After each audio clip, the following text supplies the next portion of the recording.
ওই সচি মাতার গর্বে। বলেছে, মা তোমার গর্বে আমি জন্ম নিয়েছি সত্য, কিন্তু আমার তো কোনো কাজ করা হলো না।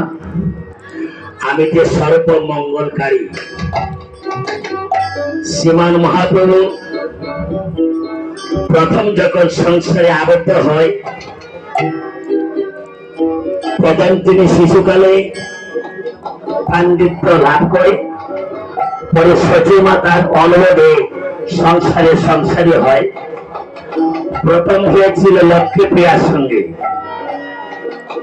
সেই লক্ষ্মীপ্রিয়া সর্প ধ্বংসনে মারা গিয়েছিল। পরে হয়েছিল বিষ্ণুপ্রিয়ার সঙ্গে। বলেছে, মা আমি তোমার কথা রাখলাম, আমার যে প্রতিশ্রুতি দেওয়া, মা আমি যে প্রতিশ্রুতি দিয়ে এসেছি ভারতীয় বিচারের কাছ থেকে,